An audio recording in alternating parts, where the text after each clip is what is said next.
діни ағымдардың жалпы тарихқа қарайтын болсақ та бір ерекшелігін атап көрсетуге болады. Олар мысалға бір елдегі көпшілікке қарағанда кішігірім діни ағым өте белсенді келеді.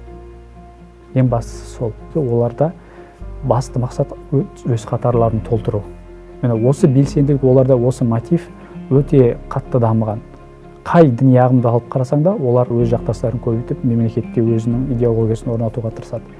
Міне басымдылыққа, доминант болуға деген құштарлық жатыр осы жерде. Осы мақсатқа жету үшін ол кез келген ресурсты өзінің қатарын көбейту үшін пайдалана алады. Діни ағымдардың көбісі көптеген жылдан бері тәжірибесі бар. Мысалы 60-шы, 50-ші, 30-шы Еуропаның колониялық саясаты кезінде пайда болған діни ағымдар да бар.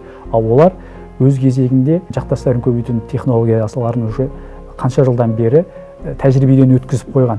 Ал ол тәжірибе біз сияқты жаңадан тәуелсіздік алып, шекарасын, рухани шекарасын, ақпарат шекарасын ашқан олар үшін өте үлкен бір шикізат сияқты, бәсекесі төмен алаң сияқты болды.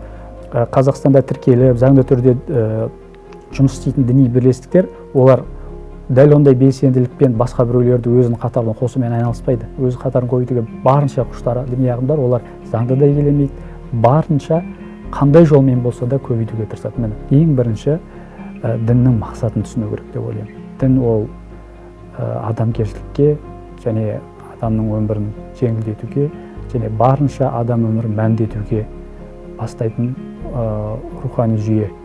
Ал одан өзге радикализация немесе қандай да біреудің өшіктесуге тырысатын болса, ол діннің қағидаттарынан тыс деп түсіну керек.